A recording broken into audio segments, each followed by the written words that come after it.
Venga. Pues nada, Carlos, en primer lugar, muchas gracias por haber accedido a estar hoy aquí conmigo a hablar de estos temas un tanto extemporáneos o si más no poco comunes en la filosofía de la ciencia y poco comunes en la historia de la ciencia. Creo que debido al hecho de que culturalmente la búsqueda de vida extraterrestre ha estado culturalmente asociada, como hablábamos antes, a la búsqueda de seres alienígenas con patas, aunque creo que como se verá en la charla, o espero que se vea, la exobiología se desarrolló principalmente de un modo científico, paradójicamente. Bueno, pues vamos a abordar cuestiones filosóficas en primer lugar y cuestiones históricas, sociológicas, culturales en segundo lugar, todas ellas suscitadas por la disciplina exobiológica, por la exobiología. Pero, ¿qué es esto de la exobiología? Bueno, la exobiología, es decir, la búsqueda científica extraterrestre, principalmente microorgánica, esto es importante reseñarlo, eh, tuvo origen o se desarrolló a partir de la década de 1960 de la mano de la NASA con la unión de los estudios sobre el origen de la vida y la era espacial. En concreto, las investigaciones exobiológicas fueron un subproducto directo de los estudios de los bioquímicos del siglo XX sobre el origen de la vida en la Tierra y tomaron forma y contenido a partir principalmente de las misiones Apolo y Viking. Creo que se puede afirmar que la exobiología no fue una ciencia propiamente dicha, sino un conjunto o un campo científico ideológico heterogéneo en el que concurrieron de un modo necesariamente problemático una diversidad de ciencias, una pluralidad de ciencias, todas ellas con el objeto en principio de encontrar vida fuera del planeta Tierra. En cualquier caso, bajo la suposición de que las leyes que gobiernan la evolución de la vida en la Tierra eran universalmente aplicables, se propusieron y desarrollaron instrumentos para detectar vida en nuestros planetas vecinos. Así, la misión Apolo 11 recogió 22 kilos de muestras lunares que fueron analizadas en los laboratorios terrestres en búsqueda de materia orgánica. Y del mismo modo, la misión Viking, como decía antes, cuando las naves Viking llegan a Marte en 1975, llevaban a bordo tres experimentos biológicos y un cromatógrafo de gases, espectrómetro de masas, todo en uno, por cierto, desarrollado por un bioquímico de Lérida, español, llamado Joan Uroflorensa. Todos estos experimentos junto a este instrumento en principio pretendían encontrar vida o signos de vida de materia orgánica en el regolito marciano.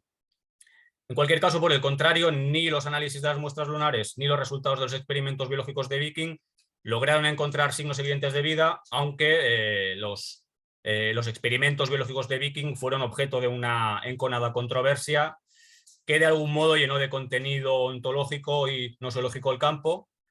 En cualquier caso, como decía, no lograron encontrar signos evidentes de vida y la exobiología sufrió una profunda crisis en las décadas siguientes hasta la fundación de la astrobiología en la década de 1990, de nuevo con la NASA como su patrona. Entonces, a partir de este marco, Carlos, ¿quieres apuntar brevemente algunas cuestiones generales en torno a qué se podría decir de una filosofía de la exobiología? Bueno, pues en primer lugar, muchas gracias, Iván, por la invitación, ¿no? Y por la sugerencia de este tema, de la filosofía de la exobiología o de la astrobiología, ¿no? Que pues es verdaderamente un tema filosófico, a mi juicio, como voy a intentar justificar ahora aquí en la introducción, de primer rango, ¿no? Porque es verdad que en este campo en el cual se mueven pues, astrofísicos, astroquímicos y biólogos, pues aparte de manejar los propios conceptos científicos que ellos tienen, pues aparecen determinadas ideas que van desbordando el marco de sus categorías, ¿no? Ideas propiamente filosóficas. Y a mí me ha parecido encontrar que en este tema podríamos llamar filosofía de la exobiología o filosofía de la astrobiología, pues hay como varias líneas, ¿no? Varios problemas. Uno es un tema nosiológico, que es el que tiene que ver con el propio estatuto científico de la categoría exobiológica o astrobiológica, ¿no?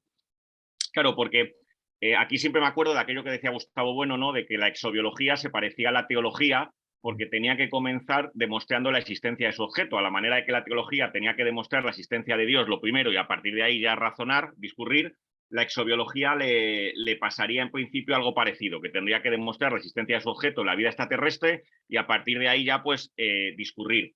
Claro, esto en la propia historia de la disciplina y pues yo creo que se ve, ¿no? Cuando cosas que tú mismo sabes y que pues cuando Lederberg plantea los fundamentos de la disciplina en 1960, al poco tiempo recibe la crítica del biólogo Gaylord Simpson, que le plantea que qué sentido tiene hablar de una disciplina exobiológica cuando no se sabe ni siquiera si existe su objeto, ¿no? Claro, yo creo que aquí el problema es que efectivamente aquí esto está encubriendo esto del objeto de la exobiología. Pasado el tiempo va a llevar, aunque también aquí hay metido diferentes cuestiones sociológicas, a que el término exobiología se acabe aparcando en la década de los 90 y la NASA proponga el término astrobiología, ¿no? Donde parecería que el objeto ya no es la vida extraterrestre, sino la vida en el universo en general. Y entonces, como de Matute estamos colando la vida en la Tierra, pues ya parece como que el objeto es no vacío, ¿no? Porque por lo menos ya voy a un objeto que sería la vida en la Tierra, ¿no? Claro, yo creo que el problema aquí de fondo es que más bien esta disciplina o cúmulo de disciplinas no tienen un objeto, sino que más bien tienen un campo, ¿no? Y que el campo, por lo que yo he podido ver después de que me sugirieras el tema, investigando esto estas semanas, pues es un campo en el cual hay una serie de términos que son los que están en juego, que son pues las moléculas orgánicas y luego también, sobre todo a partir del cambio de la exobiología a la astrobiología, de una serie de organismos extremófilos, ¿no? Como podrían ser pues, los que están en las minas de Río Tinto, en el desierto de Atacama, en las cuevas de ciertas minas, etcétera, etcétera. Entonces, en el campo nos encontramos a estas moléculas orgánicas de laboratorio, ¿no? A los extremófilos, pero también nos encontramos, y esto es muy, muy bonito, ¿no?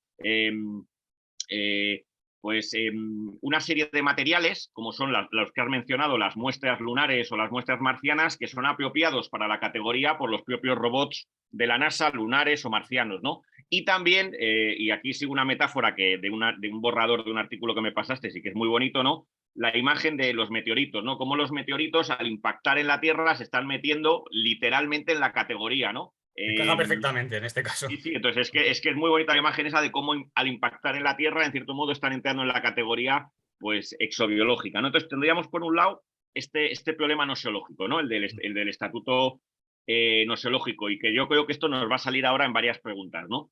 Y luego la otra línea, el otro tema es un tema ontológico, que es el que tiene que ver, que también nos va a salir con el de la idea de vida, ¿no? Y el hecho de que no haya algo así como una teoría general de la vida, ¿no? Los propios biólogos manejan diferentes conceptos de vida y muchas veces no son conmensurables unos con otros, ¿no?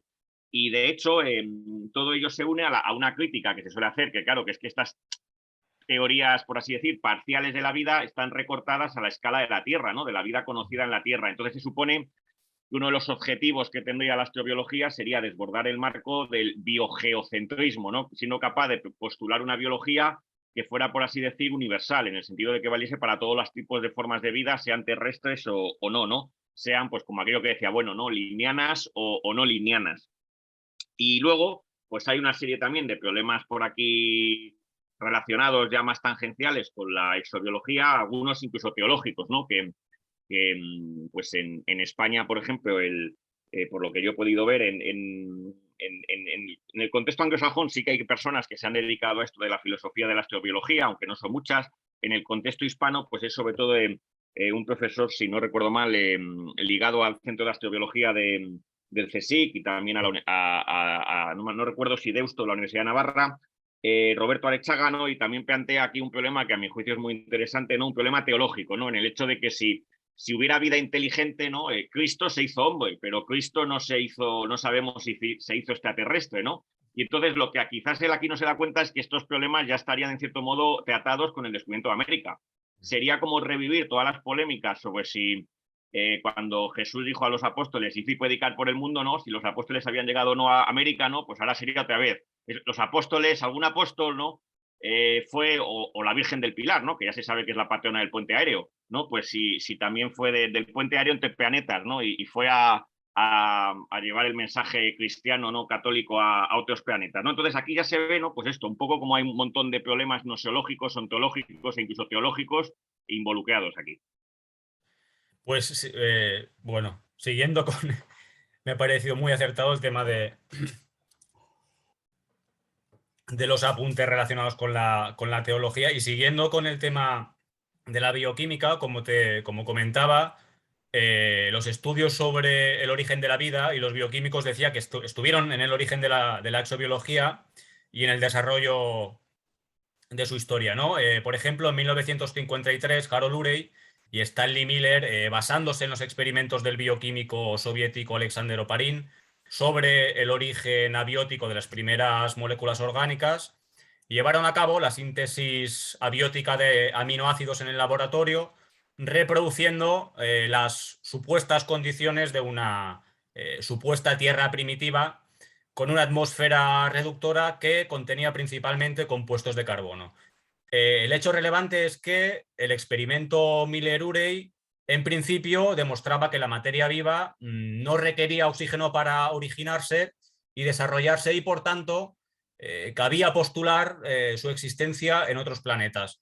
Y lo que quizá era aún más importante, el experimento Miller-Urey parecía demostrar que de la no vida se pasaba a la vida si se daban las condiciones supuestamente necesarias. Es decir, de la química se pasaría a la biología, ¿no?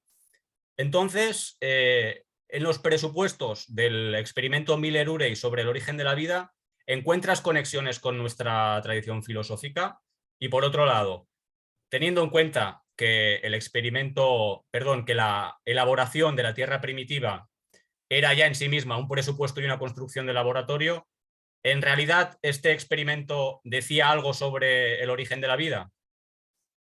Vamos a ver. Es cierto que todo este tipo de teorías, primero en un nivel más teórico, como es la hipótesis de Oparin, ¿no? y de Haldane, y luego pues ya los propios experimentos de Miller y de Urey, pues es verdad que uno primero los puede conectar con la teoría de la generación espontánea, ¿no?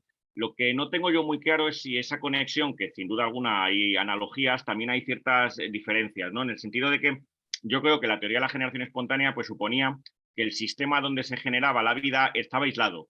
Y claro, en la hipótesis de Oparin, la Tierra no estaba exactamente aislada, sino que esa sopa primitiva pues recibía el impacto, entraban meteoritos, pero también entraban los rayos cósmicos, energía de fuera, etcétera, ¿no? Algo parecido a cuando se hace el experimento de Miller-Urey, pues los componentes básicos, aunque sean inorgánicos, entran de fuera en el material y se le está suministrando energía, claro.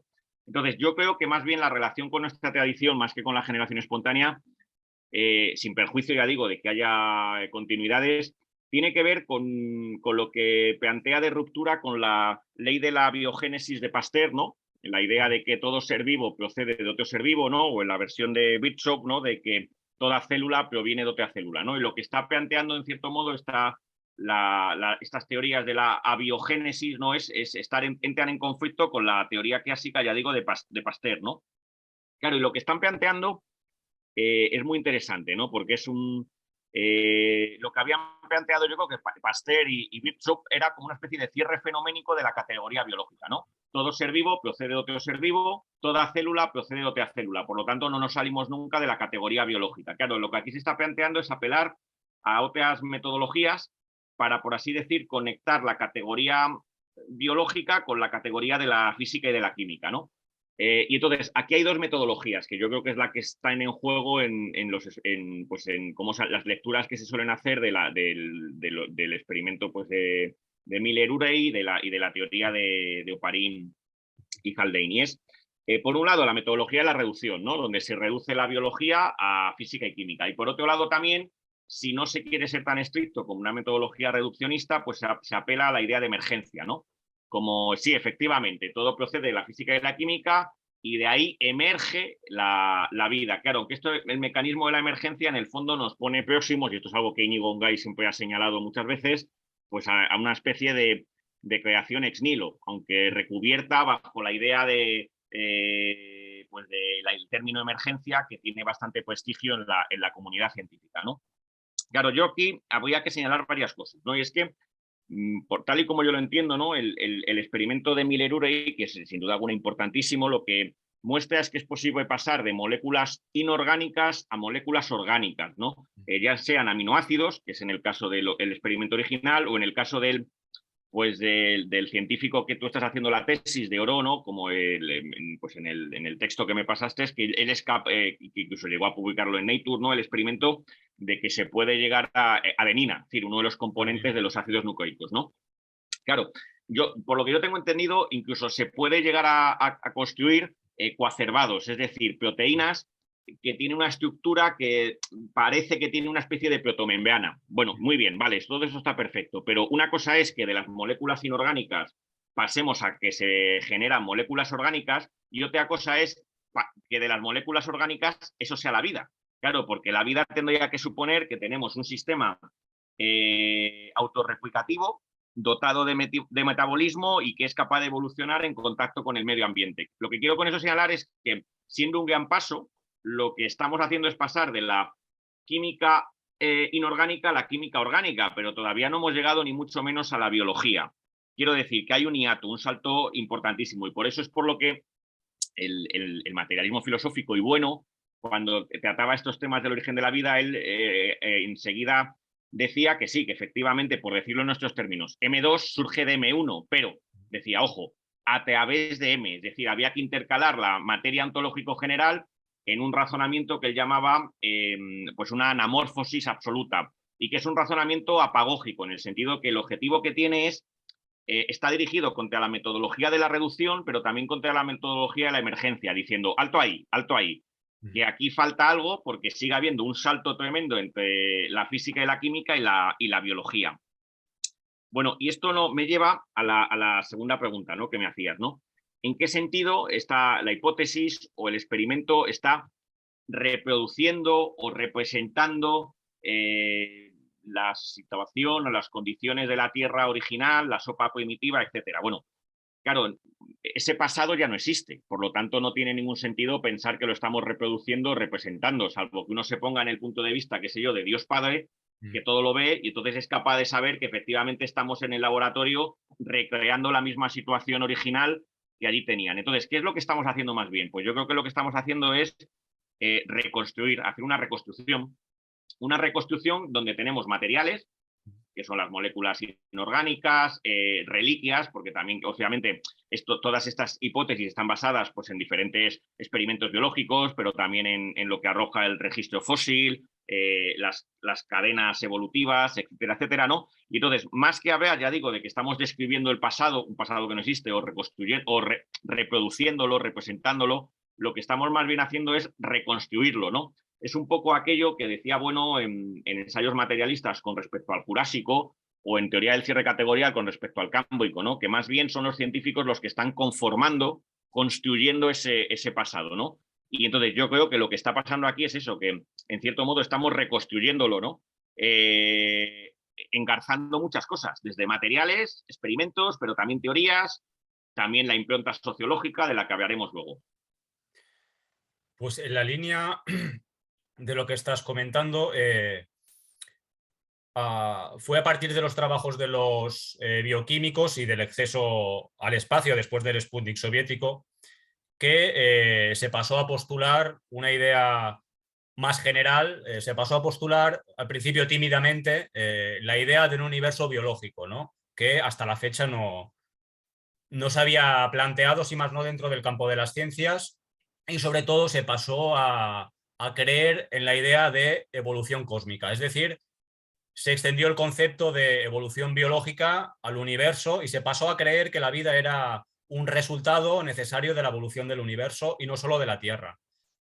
Pero, ¿qué sentido puede tener aplicar el concepto de evolución al universo como un todo atributivo y, en segundo plano, como ya comentabas, al paso de la química a la biología? Claro, aquí el problema es que el concepto categorial de evolución, ¿no? Tal y como queda definido a partir de Darwin, y luego pues en la síntesis, ¿no? Es un concepto que se aplica a y solo a los seres vivos. Claro, con lo cual no tiene sentido aplicar el concepto de evolución a lo inorgánico, pero tampoco a lo supraorgánico. Es decir, no tiene sentido aplicar el concepto de evolución a la química, pero tampoco a la historia. Y ni mucho menos al paso de la, qué sé yo, de la física y de la química a la biología, ¿no? Sobre todo es por eso que aquello que hablábamos, ¿no? Igual que en el experimento de Miller-Urey, pues sí, se generan moléculas orgánicas, pero no aparece en ningún momento un ADN o un ARN capaz de, por ejemplo, sobre el que pueda actuar la selección natural. Por lo tanto, no tiene mucho sentido hablar aquí de evolución. Entonces, yo creo que cuando se aplica esta idea de evolución al universo, se está cometiendo lo que los filósofos analíticos llaman un error categorial, ¿no? De aplicar un concepto de una categoría, en este caso de la biología evolutiva, proyectarlo fuera, ¿no? De la categoría. Y claro, yo creo que aquí hay dos errores, ¿no? Por un lado está el hecho de intentar aplicarlo, el concepto de evolución, a lo inorgánico y a lo supraorgánico, que no tiene sentido ahí hablar de evolución, porque el concepto de evolución se aplica solo a lo orgánico, a los seres vivos, ¿no? Y en segundo lugar, aplicarlo al universo, como tú dices, como si fuera un todo atributivo, ¿no? Donde parecería que diríamos, por decirlo en nuestros términos ontológicos, ¿no? Como de M1 emerge M2, de M2 emerge M3, ¿no? Aquí, pero es claro, sin intercalar en ningún momento la materia ontológico general, sino verlo todo como una sucesiva escala naturae, ¿no? Entonces, claro, yo creo que el concepto este de evolución aplicado al universo entero lo que hace es una concepción mítica de la naturaleza, ¿no? Que lo que está haciendo, en cierto modo, es recuperar la idea de escala natural, pues de la creación, ¿no? De pues aquellas imágenes clásicas teológicas. Ahora no recuerdo, había una muy bonita de un monje, de un escolástico novohispano, que lo ponía como una especie de pirámide que iba desde las minerales, desde las rocas, a las plantas, los animales, el hombre, los ángeles y Dios, ¿no? Pues aquí es un poco lo mismo. Lo que sucede es que aquí el escalón más bajo es, pues qué sé yo, el Big Bang. Luego del Big Bang vamos avanzando, tenemos las galaxias, etcétera. Luego tenemos las moléculas orgánicas, luego la primera célula, ¿no? Luca, ¿no? O me parece que se llama, ¿no? La teoría, tal.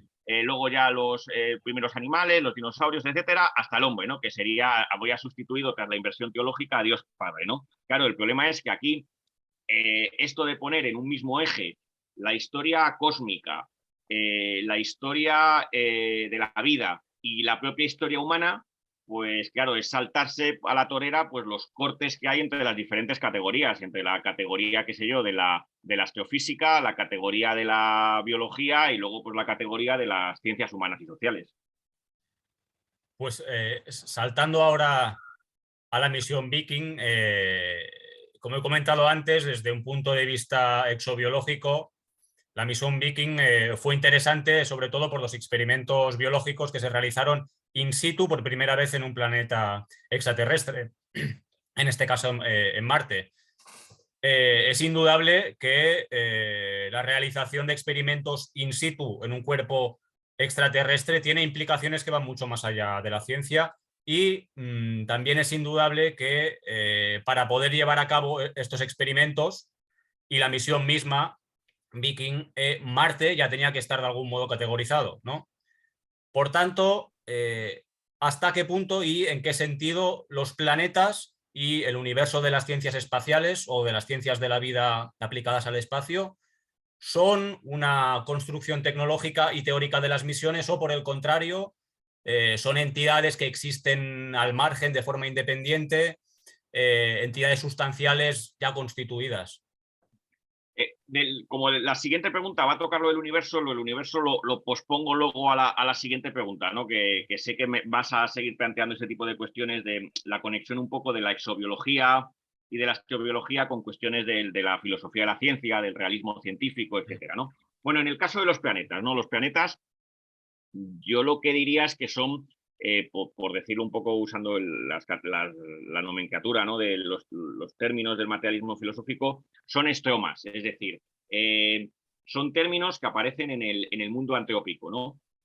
Y entonces, ¿por qué son estromas del mundo anteópico? ¿No? Por lo siguiente, yo diría, porque si desaparecen todos los seres humanos, es decir, si desaparece, por así decir, el ego trascendental, ¿no? El mundo anteópico desaparece con él. Y al desaparecer con él, desaparece pues M1, M2 y M3, ¿no? Y en el caso de los planetas esto se ve muy bien. Si desaparece el ego trascendental, desaparecen los planetas en cuanto términos, en cuanto referenciales fisicalistas. ¿Por qué? Porque los planetas son el resultado de una serie de operaciones, en este caso, en primer lugar, epistemológicas, ¿no? Que tienen que ver con lo que Bueno llamaba en el tomo 3 de la teoría del cierre la kenosis constitutiva del mundo. Es decir, el mundo es como una especie de plenum energético donde lo ente toca lo ente, y son precisamente los seres humanos, nosotros, que somos capaces de realizar operaciones a distancia, operaciones distales, pero también proximales, ¿no? Operaciones apotéticas y paratéticas, los que, por ejemplo, cuando vemos esos puntos de luz que se mueven en el cielo nocturno, en primer lugar realizamos un vacío constitutivo de lo que hay en medio, de todo lo que hay en medio, de ese espacio interestelar, de la atmósfera, hacemos ese primer vacío. Luego también ese punto de luz que señalaremos como un referencial de la astronomía. El siguiente punto es que, por así decirlo, desconectamos también del fondo y lo estamos, por así decir, con nuestras operaciones perceptivas, pero también operaciones que tienen que ver con corpóreas, como, qué sé yo, elevarse a la cima de un árbol o a la cima de una montaña para ser capaz de divisar precisamente los planetas. Estamos recortándolos, ¿no? del cielo nocturno, ¿no? Aislando esos puntos de luz. Claro, pero también en lo que tiene que ver con M2, si desaparece el ego trascendental, los planetas desaparecen en cuanto, ya no solo como referenciales, que es lo que he dicho en el primer lugar, ¿no? Como resultados de la kenosis constitutiva del mundo, ¿no? Sino que también desaparecen en cuanto fenómenos. Claro, planeta quiere decir errante, es decir, que se está moviendo con respecto a algo, claro, respecto a un observador. Por lo tanto, si no hay observadores, ¿ante quién se están moviendo los planetas? ¿No? Ya directamente desaparece esa idea del planeta como algo errante. Pero es que también, si ya nos vamos al AM3, a lo que serían las relaciones, ¿no? Pues también, si desaparece el ego trascendental, es que las propias órbitas planetarias, por así decir, desaparecen. Quiero decir, decimos, siguiendo las leyes de Kepler, que las órbitas son elípticas. Claro, pero las órbitas no están laveadas en el cielo, sino que las órbitas donde aparecen es precisamente en el papel, cuando los astrónomos realizan la proyección de los movimientos planetarios sobre él y ven que para poder explicarlos apelan a la elipse, que es una figura geométrica construida por los geómetras griegos, ¿no? Por Apolonio.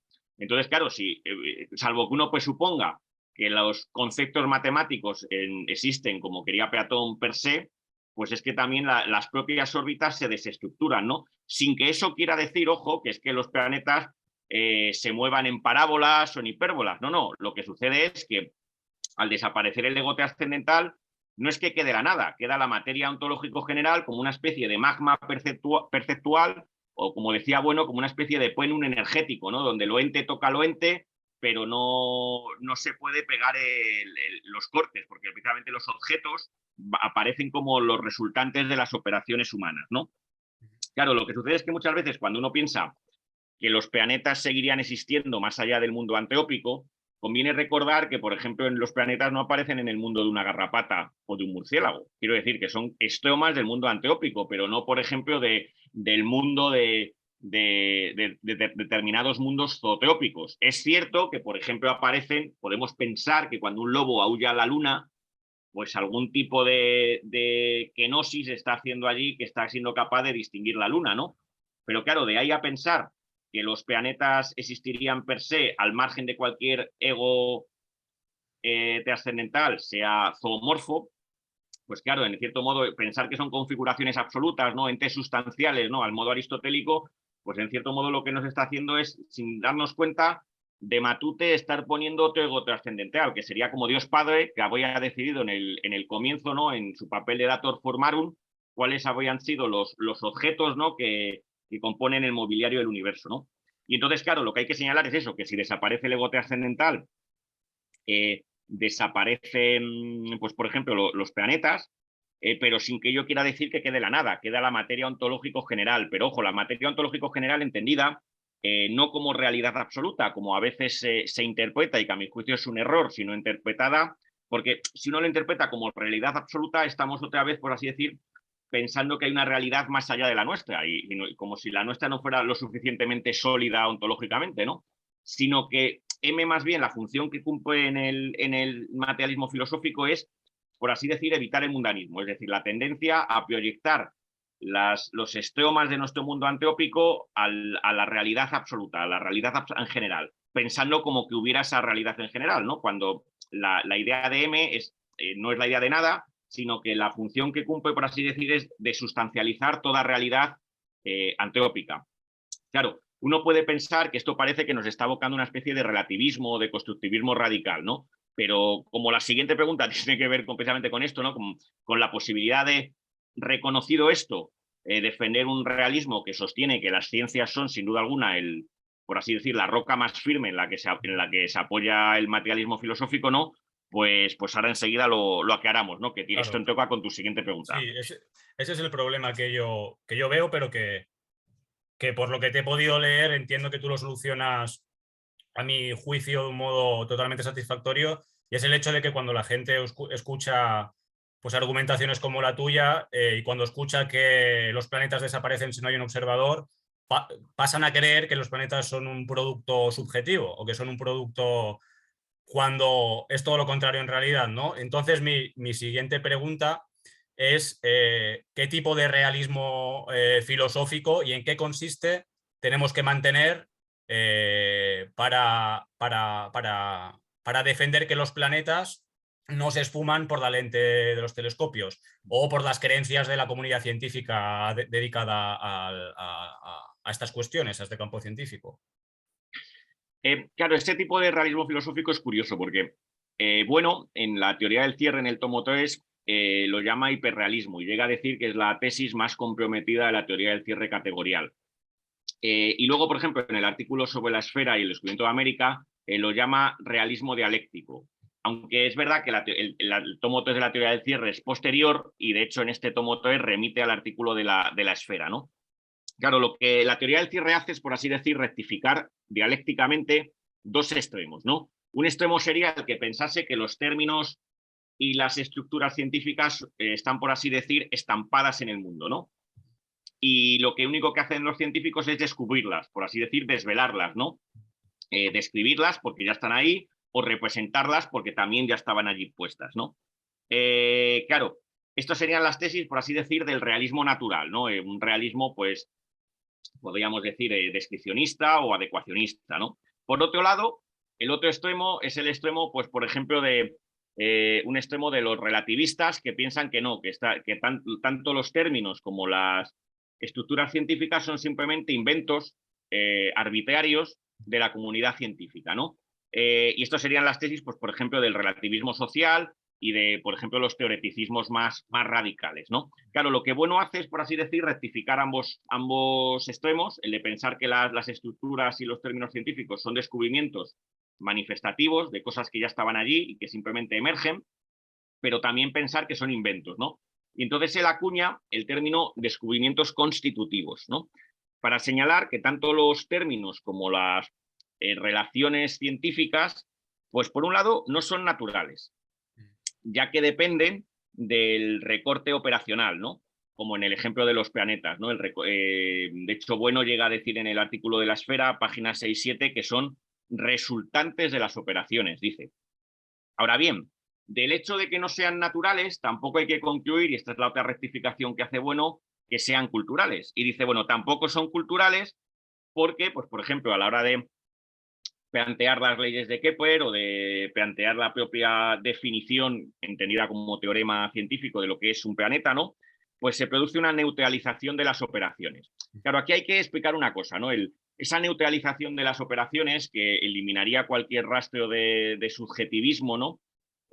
No hay que concebirla como es una neutralización, llega a decir, bueno, en algún momento sinecoide, en el sentido se nos impone a ti, a mí, a cualquier tercera persona. Y en ese sentido es independiente de que, pues por ejemplo, qué sé yo, que el teorema de Pitágoras es independiente de que lo demuestre Pitágoras, que lo demuestre Euclides o que lo demuestre cualquier alumno, ¿no?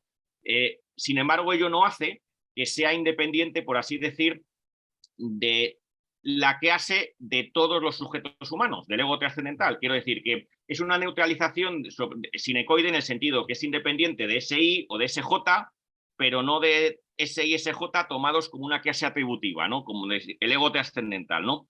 Dicho de otra manera, por decirlo más sencillo, que es independiente de cada sujeto tomado particularmente, pero sin que ello quiera decir que se está rebasando la escala anteópica, ¿no? De hecho, bueno, en el artículo de la Esfera, en la página 12, dice: las estructuras descubiertas constitutivamente no son propias e independientes de los hombres o de los animales, según las tesis del realismo natural, puesto que la segregación de las operaciones descubridoras no implica la segregación de toda relación a los hombres o los animales. Es aquello que hemos dicho antes, ¿no? De que la escala antrópica permanece, o por decirlo más rápidamente, que las verdades científicas pertenecen a M sub I, al mundo antrópico, no pertenecen a M, ¿no? Y entonces, claro, la posición aquí de la teoría del cierre, rectificando ambos extremos, es por un lado decir que no hay junturas naturales, no existen las junturas naturales, pero sin que ello quiera decir que valga cualquier corte. Claro, hay que moverse, por así decir, entre Stila y Charybdis, ¿no? Lo que hay es más bien una especie de pluralidad de junturas categoriales, donde las junturas categoriales dependen tanto, por así decir, del cordero como del cuchillo del carnicero, en el sentido de que las junturas naturales, entre comillas, estarían pues para el lobo en función de sus colmillos, pero para el carnicero en función de sus cuchillos, ¿no? Y entonces, claro, las junturas naturales, esto, por ejemplo, bueno, hay un artículo que se llama algo así como Consideraciones sobre la psicología desde el punto de vista de la teoría del cierre categorial, y ahí, bueno, señala que incluso no hay que creer que, por ejemplo, los elementos químicos, el hidrógeno, el helio, el litio, son entidades absolutas, sino que llega a decir, son resultados de exfoliaciones pues, con contextos determinantes, pero siempre son posibles otras exfoliaciones, llega a decir, ¿no? Claro, es lo que con el ejemplo del cordero intento yo señalar, que las junturas categoriales no hay unas únicas, pero tampoco valen todas, de tal manera que nos tenemos que mover pues, entre el dogmatismo de pensar que hay una única serie de junturas naturales, pero también de pensar que vale todo, ¿no? Y entonces, porque las junturas categoriales van a depender tanto del propio material que se está manejando como de los contextos determinantes, de los aparatos, de las operaciones que realizan los científicos y, por supuesto, también de sus teorías, claro. Y en ese sentido, ¿no? Pues para cerrar esto, hay un artículo que siempre recomiendo, y es que es un artículo que, de los últimos que dedica, bueno, a la teoría del cierre, que está en el Cato Web, y se llama algo así como la ciencia enfermera desde la teoría del cierre categorial. Y es un resumen muy sencillito, pero muy bueno para introducirse en la teoría del cierre, ¿no? Y allí, bueno, esta idea que acabo de señalar, ¿no? La expone a mi juicio de una manera que se ve muy bien.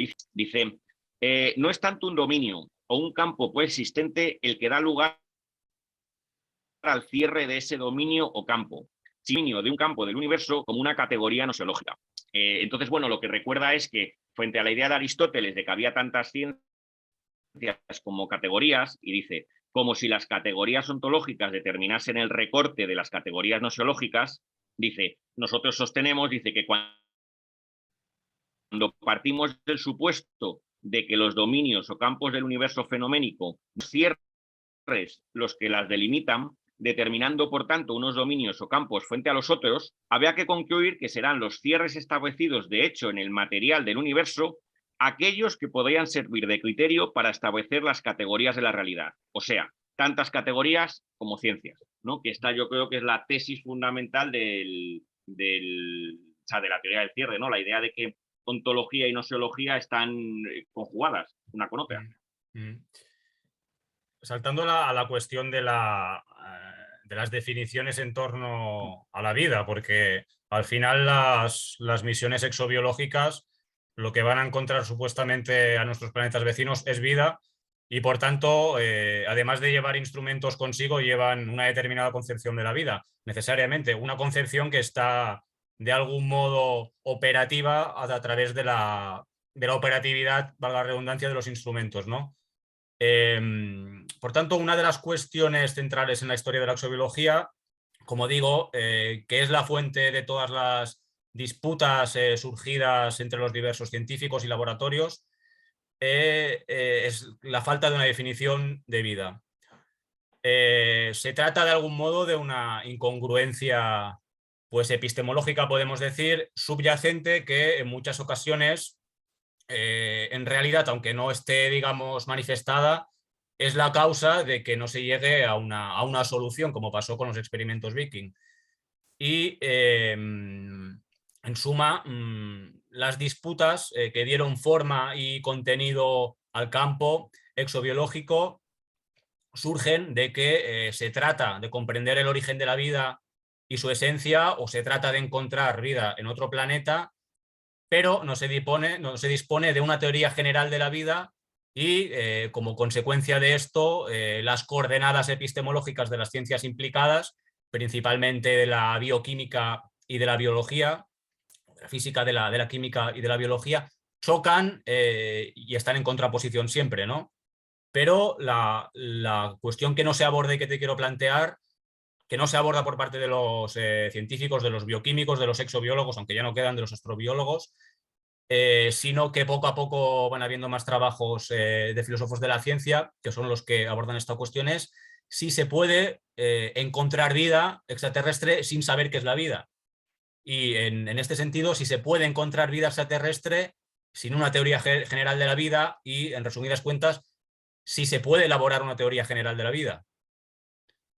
Claro, aquí hay una cosa muy interesante, ¿no? La primera, y sería, se suele decir, la biología es la ciencia que tiene por objeto la vida, y resulta que no es capaz de ofrecernos una teoría general de la vida, ¿no? Con lo cual, eso más que ir en contra de la biología, lo que ya está yendo en contra es la idea esa de que las ciencias tienen un objeto, ¿no? Más bien la biología lo que tiene es un campo, pues muy arracimado, con donde entran pues multitud de términos, ¿no?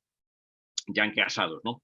Entonces, claro, lo primero que hay que ver es que la vida, los biólogos manejan diferentes conceptos de vida, ¿no? Y que unos chocan con otros, y que eso es lo que yo creo que es lo que nos está dando la pista de que vida es más bien una idea filosófica que ameritaría pues un tratamiento filosófico, una teoría filosófica de la vida, pues que fuera, por ejemplo, capaz de distinguir pues que hay diferentes especies de vidas, ¿no? Luego, pues, por ejemplo, nos va a salir en una pregunta, y tú mismo lo mencionas, ¿no? Pues que no es lo mismo la vida, qué sé yo, biológica que la vida humana, y ahí ya se va viendo que hay diferentes especies de vida, ¿no? Por así decir. Pero bueno, yendo a la filosofía espontánea de los biólogos, ¿no? Es curioso porque la mayor parte de definiciones de vida, por lo que yo estaba ahí mirando, ¿no? Leyendo, investigando, es curioso porque se basan fundamentalmente en las tres funciones básicas de los seres vivos, ¿no? Las tres funciones básicas de los seres vivos que todos aprendíamos pues en la educación básica, ¿no? Eran pues la nutrición, la reproduccción y la relación, ¿no? Y es curioso, relacionado con la nutrición, la definición que se da de vida, y que es quizás la más popular, es la que tiene que ver con que la vida se define por el metabolismo, porque haya un metabolismo, es decir, un intercambio de energía y materia con el exterior, ¿no? Esta definición, que yo creo que es la que más popular, es, por ejemplo, la que estaba presente en los experimentos de las sondas planetarias, de las Viking, ¿no? Claro, esta definición no está exenta de problemas, ¿no? Pues, por ejemplo, excluye a los virus, o excluye también a las semillas que pueden estar inactivas durante cientos de años, ¿no? Por otro lado, quienes se fijan más en la función de reproducción, pues la definición que dan de vida va orientada a la replicación, ¿no? A la presencia pues, de ARN o de ADN, ¿no? Que sea capaz un código que sea capaz de transmitir una serie de informaciones, ¿no? Claro, en la herencia, ¿no? El problema es que esta definición de vida, esta segunda definición, pues tampoco está exenta de problemas, ¿no? Pues, por ejemplo, excluye a los híbridos estériles o a ciertos insectos no sociales, ¿no? Que, pues qué sé yo, que no son los que se reproducen, sino que dentro de los, qué sé yo, de los hormigueros solamente se reproducen unos cuantos, no unas cuantas hormigas, los huevos que pone la reina, no los demás, ¿no? Y luego los que se fijan en la función de relación suelen señalarle que es necesaria que haya una especie de membrana semipermeable, ¿no? Y que es la que acota en su interior, dicen, bueno, pues aquí lo que hacen es justaponer la definición 1 y la 2, ¿no? Que es necesario que haya una especie de membrana, y también que se dé pues un metabolismo dentro, y que dentro también haya pues una especie de replicación, ¿no? Que se posibilite la replicación. Claro, estas definiciones, estos tres tipos de definiciones, ¿no? Que son las que básicamente van recorriendo las tres funciones básicas de los seres vivos, tienen el problema de que se les ha criticado muchas veces que son definiciones formalistas, en el sentido de que solamente se fijan en las funciones que han de cumplir los seres vivos, dejando al margen el material sobre el que deben ejercitarlas, ¿no? Y así hay biólogos que señalan que sería indispensable en una definición de vida hacer alguna referencia al carbono. Pues porque el carbono tiene las propiedades químicas de que posibilita la formación de largas cadenas que son estables, ¿no? Cosa que, por ejemplo, ningún otro elemento, salvo quizás el silicio, aunque no con tantas virtualidades, es capaz de hacerlo, ¿no? Bueno, en cualquier caso, ya vemos que aquí hay como muchas definiciones, ¿no? Las formalistas, las más que también incluyen el soporte material, el carbono. En cualquier caso, yo lo que señalaría aquí desde nuestras coordenadas, ¿no? Las del materialismo filosófico, sería el dialelo biológico, ¿no? Aquí hay que señalar que lo que bueno en algunos artículos llamaba el dialelo biológico.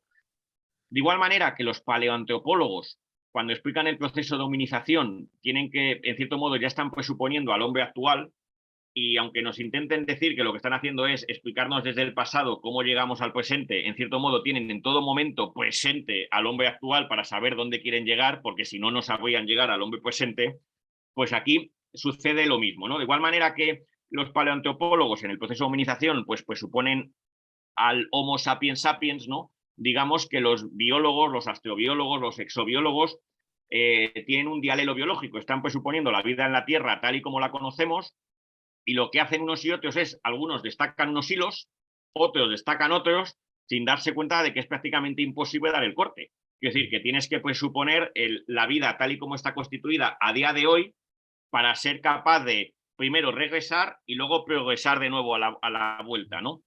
Y entonces lo que sucede es que más bien las ciencias de la vida, ¿no? La biología, pues la astrobiología, la exobiología, pues este cúmulo de disciplinas pues no arrojan ni mucho menos una idea de vida, sino más bien una especie de lista de lavandería con una serie de rasgos, ¿no?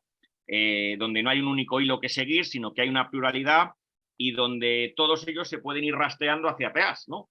Pero donde siempre, obligatoriamente, todos tienen que partir, tienen que dar por supuesto la vida tal y como la conocemos. Por lo tanto, estas definiciones de vida pues tienen sin duda su funcionalidad, pero es muy difícil pensar que puedan agotar todo el campo. Una cuestión que me gusta mucho, además de este dialelo biológico que tú señalas, es el hecho de que parecen olvidar constantemente de que trabajan en un contexto situado y totalmente determinado, que es un laboratorio, ¿no? Y esta es la siguiente cuestión que te quería plantear, es que siguiendo a, por ejemplo, Latour, Bulgar, además de otros autores, los laboratorios tuvieron una importancia clave en la construcción de la exobiología. De hecho, hay vídeos en YouTube, por ejemplo, de los análisis de las muestras lunares en los laboratorios de la NASA con unas medidas de esterilidad y como si estuvieran tratando un material radiactivo absolutamente peligroso, totalmente, digamos, ataviados con todo tipo de protecciones, etcétera. Y ahí se ve que había una... Es decir, que el ente laboratorio tenía una fuerza muy grande, ¿no? Como decía, siguiendo a Turi Bulgar, los laboratorios entonces se pueden entender como una suerte de fábricas en los que a través de un complejo proceso se construyen los hechos científicos, ¿no? O las verdades científicas. Hechos que acaban siendo segregados de todo el proceso social, material, operativo, subjetivo y entonces aparecen como por arte de magia, como si se hubieran constituido como hechos puros, digamos, descubiertos, ¿no? Pero, a tu juicio, ¿qué es realmente un laboratorio y qué sucede realmente en él? Bueno, aquí es curioso porque el término laboratorio, por ejemplo, en español, cuando vi la pregunta me puse a rastrear un poco y ya aparece en Feijó, creo recordar en las cartas eruditas y curiosas ya aparece, ¿no? Con lo cual es un término con una solera, incluso en español, muy, muy alta, ¿no? Claro, el problema del término laboratorio es que, en cierto modo, yo creo que en principio, tratado así, es lisológico, en el sentido, claro, que habría que ir morfológicamente delimitando a qué tipo de laboratorio nos referimos, si un laboratorio físico, químico, biológico, bioquímico, geológico, etcétera, etcétera, ¿no? Es decir, habría que acotar muy bien a qué tipo de laboratorio nos estamos refiriendo, ¿no? Entonces, en general, yo lo que diría así, un poco, pues ensayar una idea sería que un laboratorio es una institución, ¿no? Que está involucrada con la construcción de verdades científicas entendidas como identidades sintéticas, ¿no? En el sentido tal y como las entiende la teoría del cierre, ¿no? En los laboratorios se producen diferentes cursos de operaciones que realizan los científicos y que en determinadas situaciones confluyen. Y cuando se dan esas identidades sintéticas es cuando estamos ante lo que llamamos una verdad científica, ¿no? Porque precisamente el hecho de que dos cursos de operaciones independientes confluyan es lo que permite neutralizar las operaciones de cada uno de los, por así decir, recorridos operatorios, ¿no?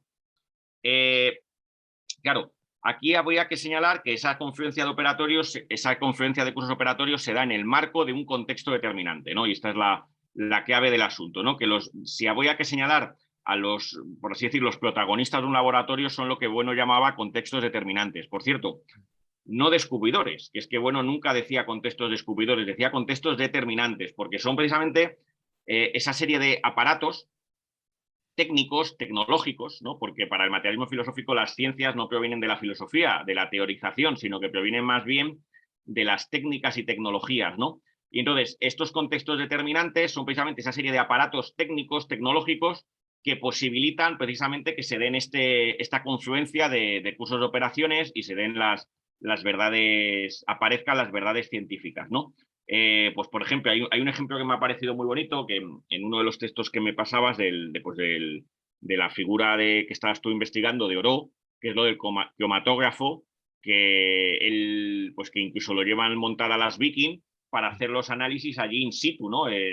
Claro, lo que estaban haciendo de cierto modo las Viking era el pequeño entorno que tenían al lado de Marte, incorporarlo a la categoría, ¿no? Precisamente esos brazos robóticos que eran capaces de agarrar las muestras y acercárselas, ¿no? Entonces, un laboratorio yo diría que es una institución encargada de la determinación de verdades científicas y donde el núcleo de un laboratorio son los contextos determinantes, es decir, los aparatos que contiene. Claro, dependiendo del tipo de la clase de esos contextos determinantes, pues sabremos, qué sé yo, si lo que tenemos son planos inclinados, poleas, pues diremos, es un laboratorio de mecánica. Si lo que tenemos, qué sé yo, es un cromatógrafo, etcétera, pues a lo mejor estamos en un laboratorio de bioquímica, ¿no? Pero y entonces eso ya nos permitiría ir haciendo, pues un poco recorriendo las diferentes categorías con los diferentes tipos de laboratorios. Pues para cerrar esta parte filosófica, pues me gustaría hacerte una pregunta que de algún modo no sintetiza lo que hemos hablado, pero bueno, sí que sintetiza un poco la cuestión esta de la definición de vida o cuestiones epistemológicas en torno a la definición de vida, y es, que de algún modo ya lo has comentado un poco, es si la vida humana, que de algún modo es lo que parecen apuntar de un modo, digamos, subyacente los astrobiólogos, que si la vida humana se reduce a la vida biológica. Y si al final, si finalmente se encontrara vida biológica en otro planeta, ¿qué tendría que ver esta vida con la vida humana? Claro, aquí yo creo que el problema es que de nuevo hay que llamar la atención, por lo menos pues pues eso, que hay una pluralidad de categorías y que entre esas categorías hay discontinuidades, ¿no? Y que no es lo mismo que si yo la física y la química o incluso la bioquímica, ¿no? Que la propia biología y luego incluso que la historia, ¿no? Hay una serie de cortes, ¿no? Entonces, son esos cortes, ¿no? Esos hiatos que hay entre, qué sé yo, entre un físico y un químico, un biólogo, pero también un paleoantropólogo, ¿no? Y luego ya un historiador, ¿no? Entonces, lo que tendríamos que señalar es efectivamente que la propia idea de vida tiene dentro de sí diferentes especies, seguramente recortadas pues, por las propias categorías, pues eso, esos hiatos, esas discontinuidades que hemos ido señalando a lo largo de la charla pues eso, entre las moléculas orgánicas y lo que sería ya una célula, ¿no? Pero luego también entre lo que sería una célula y un animal a una escala ya corporal, y luego también entre el animal a escala corporal y lo que sería un homínido, y lo que sería un homínido y lo que sería un romano, un griego, o ya llegar a día de hoy un español, un ruso o un norteamericano, ¿no? Entonces, ahí hay una serie de, sin duda alguna, hay continuidades, pero también hay una serie de discontinuidades, de hiatos que no se pueden saltar, ¿no? Y que yo creo que las ciencias no pueden saltarlas, ¿no? Y que donde todos los científicos yo creo que continuamente están presuponiendo el dialelo, ¿no? Conocer la Tierra y están presuponiendo eso, ¿no? Y eso es lo que en cierto modo les permite organizar el material con una falsa apariencia de continuidad, ¿no? Porque en cierto modo es lo que tienen ante sus ojos, ¿no? Delante. Ahora bien, yo también habría que señalar pues, que en cierto modo hay la vida biológica en el sentido de la vida de los microorganismos, ¿no? O la vida del cuerpo, pues sin duda alguna, para señalar algún tipo de continuidad, pues es, por así decir, acordándome de la redefinición del materialismo filosófico que Bueno dio en los últimos años, ¿no? Señalando que en el terreno de la ontología especial, el materialista era el que defendía que no podía haber vida sin cuerpo, ¿no? Tal y como, por ejemplo, lo señala en el mito de la felicidad. No puede haber vida sin cuerpo, ¿no? Pues claro, esto efectivamente es una cuestión clave, es decir, no puede haber historia con unos seres como los seres humanos si no tienen un cuerpo que a su vez está sometido pues, a una serie de leyes biológicas y leyes físicas, ¿no? Entonces, lo que se trataría de señalar es, frente a la tendencia actual a poner todo en un mismo eje, en una línea, por así decir, que de ascenso, ¿no? La escala natural, pues señalar los diferentes cortes que hay entre los diferentes tipos de vidas, ¿no? Y que son esos cortes tienen que ver precisamente con los cortes entre categorías. Bueno, pues dejando ya esta parte filosófica, vamos a entrar un poco en la parte de corte más sociológico, cultural, que de hecho es la que más interesa, la que más interesa a la gente, ¿no? Cuando la gente escucha la palabra vida en otros planetas, rápidamente viene a la cabeza seres alienígenas. Y por tanto espero que no se lleven una desilusión cuando, cuando escuchen nuestra charla, ¿no? Que no estamos hablando de seres de ese tipo. Entrando en esta parte, te quería preguntar hasta qué punto y en qué sentido crees que la búsqueda de vida extraterrestre en todo su espectro, es decir, desde la científica a la que tuvo más que ver con la ciencia ficción, etcétera, respondió a cuestiones culturales y religiosas particulares de los Estados Unidos del siglo XX. Claro, sin duda alguna, yo creo que aquí hubo una retroalimentación muy curiosa, ¿no? Y ahora voy a intentar un poco señalarlo, ¿no? En el caso pues de un campo que yo en su momento investigué, el de la filosofía y la cosmología, es muy curioso como la bomba atómica, pero también el creacionismo latente, ¿no? Frente a una Unión Soviética atea, ¿no? Unos Estados Unidos pues creyentes, ¿no? Pues eso funciona pues permitiendo un reforzamiento, pues por ejemplo, un ascenso de la teoría del Big Bang, ¿no? En el contexto de que la idea del Big Bang, de la explosión, se entiende muy bien en un contexto marcado por la bomba atómica, pero también en un contexto creacionista, ¿no? Claro, en este caso, en el caso de lo que sería en los años 60 con Lederberg y luego la NASA, el planteamiento de la exobiología, pues yo creo que también se ve muy bien. Aquí hay una retroalimentación también positiva. Por un lado, yo diría, en primer lugar, la lucha, la Guerra Fría, en la carrera armamentística entre Estados Unidos y la URSS, va a generar como un subproducto el hecho de que en la búsqueda de vida extraterrestre empiece a interesar mucho. Estoy pensando en que, por ejemplo, los experimentos que hacían los americanos en Nuevo México, ¿no? De mandar sondas con humanoides, ¿no? Que luego, con muñecos, que luego caían quemados, ¿no? Y que los campesinos de Nuevo México tomaban por extraterrestres, ¿no? Que es la interpretación que mucho tiempo después se ha sabido del famoso caso Roosevelt, ¿no? O en la Unión Soviética, que cuando los campesinos rusos veían volar los U-2 de los americanos, pues pensaban que eran pues ovnis, ¿no? Platillos volantes, ¿no? Entonces, aquí la carrera armamentística va a generar colateralmente este tipo de situaciones, que a su vez van a funcionar como otra retroalimentación positiva. Porque claro, aquí va a conectar pues, con la idea de la búsqueda de vida en otros mundos, ¿no? Que sin necesidad de que se suele decir, pero que yo creo que eso está ya muy alejado, se suele pensar, sí, porque ya lo decían los atomistas griegos o Giordano Bruno, sí, pero la mayor parte del personal no sabe ni quién es Epicuro, ni Leucipo, ni mucho menos Giordano Bruno, ¿no? Yo creo que más bien lo que a ellos les suena es la vida del otro mundo, es decir, de las apariciones, por ejemplo, de los ángeles. Y entonces lo que sucede a partir de la Guerra Fría es que los ovnis, los platillos volantes, van a sustituir a los ángeles, ¿no? Esos ángeles que durante siglos pues, nos visitaban, ¿no? Pues eso, ¿no? La famosa frase, ha pasado un ángel, ¿no? Pues ahora lo que ha pasado era un platillo volante, ¿no? O un ovni, ¿no? Y entonces esto va a funcionar pues como un acicate de la propia despegue de la exobiología, de la carrera espacial, y a su vez esa propia carrera espacial va a alimentar estas creencias, ¿no? Entonces se va a dar aquí una espiral muy curiosa.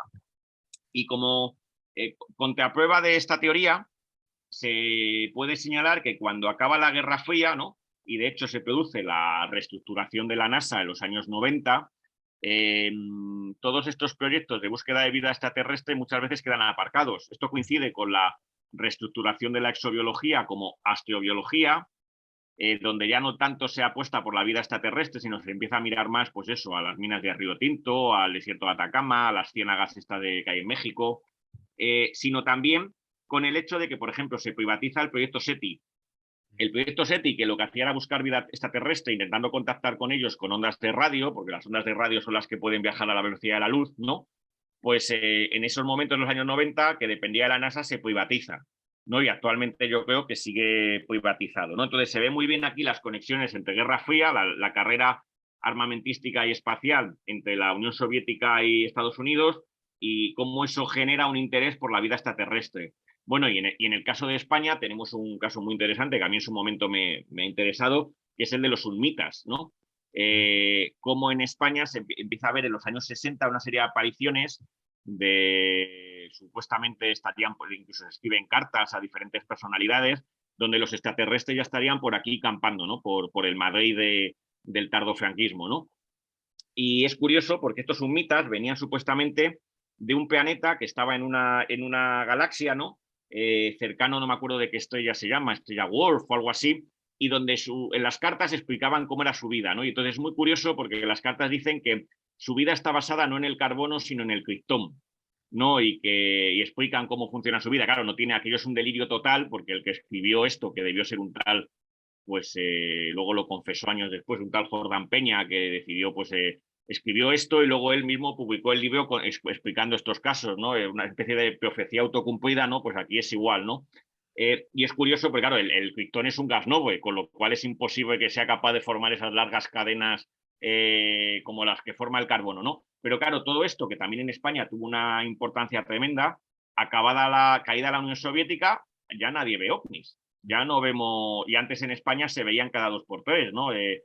Platillos volantes, había fotos de platillos volantes, y ahora a día de hoy, pues acabada este contexto, ¿no? Pues para que se vea un poco eso, cómo el contexto histórico y político funciona muchas veces de aguja de por dónde van las ciencias. Las ciencias.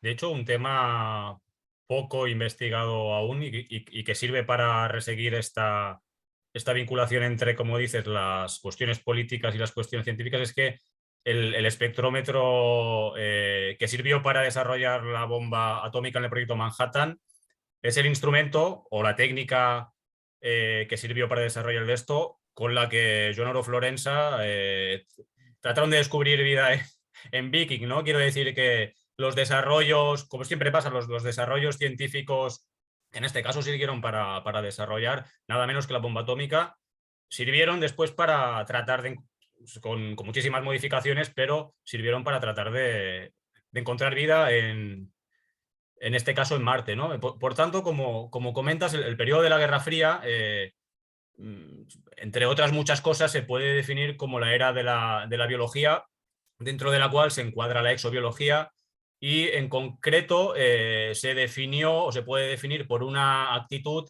de control exhaustivo de los procesos biológicos en el laboratorio. Por ejemplo, hay algunos libros, no recuerdo ahora el autor, que señala que es la era de la creación de los trones, ¿no? El ciclotrón, el calutrón, el cosmotrón, etcétera, que eran laboratorios o dispositivos de control de la naturaleza, dicho de un modo así general, naturaleza, ¿no? De un modo abstracto o de un modo muy vago.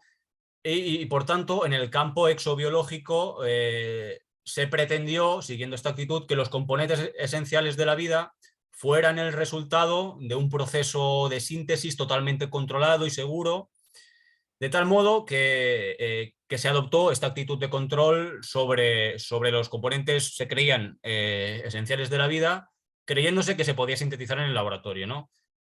En este sentido, ¿crees que esta actitud científica respondía a una actitud de época o a los valores que imperaban y que asimismo estos laboratorios y su significado cultural constituyeron en algún sentido una de las bases de la cultura moderna y no simplemente entornos o lugares en los que sujetos operatorios manejaban tecnologías? Sí, yo creo que sin duda alguna que hay una impronta, ¿no? Y claro, es la época de la acabada la Segunda Guerra Mundial, aunque bueno, ya venía un poquito de antes, ¿no? La época de la gran ciencia, ¿no? De una ciencia que, por cierto, está muy militarizada y que tiene también mucho que ver con eso, con una militarización que es lo que posibilita la construcción de grandes laboratorios con grandes recursos financiados pues, por los diferentes estados, ya sea la Unión Soviética o Estados Unidos, ¿no? Esto se ve muy bien en la historia de la física de altas energías, ¿no? De partículas, ¿no? Que va muy ligada pues, al desarrollo de la bomba atómica, de las bombas de fisión, de fusión, etcétera, ¿no? Pero también en el control de la Tierra, ¿no? Una idea para intentar llevar la Tierra, diferentes partes de la Tierra, por así decir, al laboratorio, ¿no? Y esto se ve pues, en la lucha que llevan pues, Estados Unidos y Rusia, ¿no? La Rusia comunista, la URSS, por hacerse con el control del, por así decir, del planeta Tierra, ¿no? Y tanto luchando, pues qué sé yo, pues por hacerse con el dominio del fondo de los mares, ¿no? Y esto, pues, lo que acaba llevando al desarrollo pues, de las ciencias marinas, de lo que tiene que ver con la oceanografía, pero también con la geología, con lo que tiene mucha importancia, esto lo ha estudiado Evaristo con el desarrollo de la tectónica de placas, pero también en algo que a mí me ha interesado más, con el control de la atmósfera, ¿no? Sobre todo lo que va a surgir precisamente en un contexto militarizado, con lo que tiene que ver con la predicción del tiempo, pero también del clima y el surgir de la climatología, ¿no? Y de lo que a día de hoy se llama ese rótulo que usan ellos de la ciencia del cambio climático, ¿no? O la ciencia del clima, ¿no? Y entonces aquí se ve muy bien cómo esa carrera armamentística y espacial en diferentes puntos, desde los océanos a la atmósfera, pues involucra inmediatamente a los científicos, ¿no? Y les pone, por así decir, a formar y a marchar en una dirección, ¿no? De hecho, es curioso porque de igual manera que sucede con el rótulo este hay un rótulo que la NASA favorece mucho en los 80 y que luego ya ha caído un poco en desuso, aunque ya venía de los 70, que es el rótulo Ciencias de la Tierra, ¿no? Que era un poco de pues, juntar un poco todo lo que tenía que ver con ese dominio de la Tierra, pero un dominio en el sentido totalmente material, ¿no? Y es un rótulo que luego ya acabada la Guerra Fría, ¿no? Pues caen desuso, ¿no? Pero que para que se vea una vez más como aquí hay una especie de simbiosis entre unos aspectos y otros. Muy bien, pues ya para acabar la última pregunta y para cerrar por todo lo alto, como no, te tengo que hacer la pregunta de las preguntas. Y es que desde tu condición de filósofo materialista importante, ¿crees que algún día se encontrará vida extraterrestre, ya sea microorgánica o ya sea inteligente? Bueno, lo de vida inteligente vamos a dejarlo, ¿no? Porque eso ya sería abrir otro debate, ¿no? Pues eso es como, porque esto de la inteligencia, pues también nos mete con todo esto de la inteligencia artificial, ¿no? Cómo definen la inteligencia, que eso también pues es harina de otro costal, ¿no? Entonces eso vamos a dejarlo, ¿no? Entonces, simplemente, ¿no? Por dar un contenido morfológico, ¿no? Vida microorgánica, ¿no? Que eso sí que parece que está más definido y es menos vaporoso que eso de vida inteligente, ¿no? Bueno, la verdad es que nada impide que no se encuentre. Quiero decir que no es imposible que se encuentre, lo cual tampoco quiere decir que se tenga que encontrar, ¿no? Entonces, lo único que se me ocurre aquí a mí decir es aquello de que de momento lo ignoramos y que parece que por un pedazo largo de tiempo, porque ya que en Marte no parece que se haya encontrado, ¿no? Aunque ahora se quiere buscar en los casquetes polares o en las lunas estas de Saturno o de Júpiter, ¿no? Pero todavía eso tardará en llegar, ¿no? Esas misiones, pues yo creo que de momento lo ignoramos y lo ignoraremos, ¿no? Como solía decir, bueno, no, ignorabimus, aunque esto no quiere decir que a lo mejor, por lo menos por unas décadas. Muy bien, pues espero que te escuche la NASA y que, pues nada, Carlos, muchas gracias. Ha sido un verdadero placer. Gracias por ilustrarme. Gracias de nuevo por haber accedido a charlar conmigo y espero que nos veamos pronto. Pues nada, encantado y nada, y animarte a la investigación, que también he aprendido muchísimas cosas de los materiales que me has ido enviando, ¿eh? Muy bien, gracias, Carlos.